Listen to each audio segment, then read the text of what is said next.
Hello guys, welcome back to the channel. நீங்க வந்து என்ன பார்க்க போறோம்னு பாத்தீங்கன்னா வந்து top 10 AC brand in India. இது வந்து நான் எப்படி லிஸ்ட் பண்ணிருக்கேன்னு பாத்தீங்கன்னா வந்து எந்த பிராண்ட் வந்து அதிகமான யூனிட் சேல் பண்ணிருக்காங்க, அது மட்டும் இல்லாம அவங்களோட மார்க்கெட் ஷேர் எவ்வளோன்றது நான் இன்க்ளூட் பண்ணி தான் வந்து டாப் 10 லிஸ்ட் பண்ணிருக்கேன். ஸோ 10th பிளேஸ்ல யார் இருக்காங்கன்னு பாத்தீங்கன்னா வந்துட்டு ஹையர். இது வந்து ஒரு சைனீஸ் பிராண்ட். இவங்களோட மந்த்லி சேல் யூனிட் பாத்தீங்கன்னா 15,000 யூனிட்ஸ் வந்து சேல் பண்றாங்க அப்ராக்சிமேட்லா. இவங்களோட மார்க்கெட் ஷேர் பாத்தீங்கன்னா 5.1% வந்து மார்க்கெட் ஷேர் ஹோல்ட் பண்றாங்க இந்தியால. நம்ம 9th பிளேஸ்ல பார்க்க போற கம்பெனி என்னன்னு பாத்தீங்கன்னா வந்து Panasonic. இவங்க வந்து பாத்தீங்கன்னா வந்து ஒரு ஜாப்பனீஸ் பிராண்ட். இவங்களோட மந்த்லி சேல் யூனிட் பாத்தீங்கன்னா வந்து 20,000 யூனிட்ஸ் வந்து சேல் பண்றாங்க அப்ராக்சிமேட்லி. இவங்களோட மார்க்கெட் ஷேர் பாத்தீங்கன்னா 5.5%. நம்ம 8th பிளேஸ்ல பார்க்க போற கம்பெனி என்னன்னு பாத்தீங்கன்னா வந்து கேரியர். இது வந்து ஒரு அமெரிக்கன் பேஸ்ட் கம்பெனி. இவங்களோட மந்த்லி சேல் யூனிட் பாத்தீங்கன்னா வந்து 20,000 யூனிட்ஸ் வந்து சேல் பண்றாங்க. இவங்களோட மார்க்கெட் ஷேர் பாத்தீங்கன்னா வந்து 3.4%.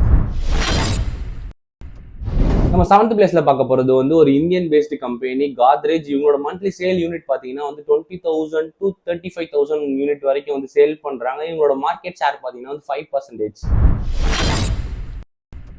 நம்ம 6th பிளேஸ்ல பார்க்க போற கம்பெனி என்னன்னு பாத்தீங்கன்னா வந்து ஹிட்டாச்சி. இது வந்து ஒரு ஜாப்பனீஸ் பேஸ்ட் கம்பெனி. இவங்களோட மந்த்லி சேல் யூனிட் பாத்தீங்கன்னா வந்துட்டு 40,000 to 60,000 யூனிட் வரைக்கும் சேல் பண்றாங்க. இவங்களோட மார்க்கெட் ஷேர் பாத்தீங்கன்னா வந்து 5.8%.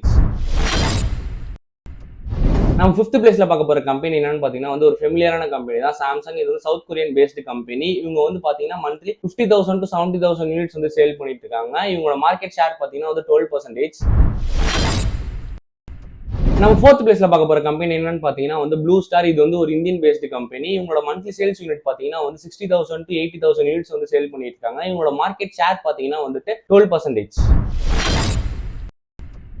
இப்போ நம்ம வந்து டாப் 3 என்டர் ஆயிடுச்சு. 3rd பிளேஸ்ல இருக்கிறது பாத்தீங்கன்னா வந்து ஒரு ஜாப்பனீஸ் பேஸ்ட் கம்பெனி டைக்கின். இவங்களோட மந்த்லி சேல்ஸ் யூனிட் பாத்தீங்கன்னா வந்துட்டு 80,000 to 1 lakh யூனிட்ஸ் வரைக்கும் சேல் பண்ணிட்டு இருக்காங்க. இவங்களோட மார்க்கெட் ஷேர் பாத்தீங்கன்னா வந்து 11%. நம்பர் 2ல இருக்க கம்பெனி என்னன்னு பாத்தீங்கன்னா வந்துட்டு ஒரு South Korea based company LG Lucky Gold Star. இவங்களோட மந்த்லி சேல்ஸ் யூனிட் பாத்தீங்கன்னா வந்து 90,000 to 1,20,000 யூனிட்ஸ் வரைக்கும் சேல் பண்ணிட்டு இருக்காங்க. இவங்களோட மார்க்கெட் ஷேர் பாத்தீங்கன்னா வந்து 14%. நம்பர் 1ல இருக்க கம்பெனி பாத்தீங்கன்னா வந்துட்டு வால்டாஸ். இது வந்து இந்தியன் பேஸ்ட் கம்பெனி. இட்ஸ் அந்த டாடா குரூப்.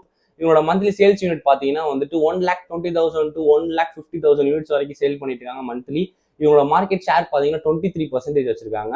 ஓகே கைஸ், நம்ம பாத்தீங்கன்னா வந்து டாப் 10 ஏசி பிராண்ட்ஸ் வந்து லிஸ்ட் பண்ணியாச்சு. இதுல வந்துட்டு சில பேருக்கு சந்தேகம் இருக்கலாம், ஏசி வாங்குறப்போ வந்துட்டு எந்த ஏசி பிராண்ட் அதிகமா சேல் ஆயிட்டு இருக்கு, எந்த ஏசி பிராண்ட் வந்து மக்கள் அதிகமா விரும்பப்படுதுன்னு சொல்லிட்டு உங்களுக்கு வந்து சந்தேகம் இருந்திருக்கலாம். அதுக்கு இந்த வீடியோ வந்து ஹெல்ப்ஃபுல்லா இருக்கும் நம்புறேன். ஹெல்ப்ஃபுல்லா இருந்துச்சுன்னா வந்து லைக் ஷேர் கமெண்ட் பண்ணுங்க. மேலும் வந்து டிஃப்ரெண்டான ஒரு கண்டென்ட் உங்களுக்கு சந்திக்கிறேன். சப்ஸ்கிரைப் பண்ணிடுங்க. பாய்.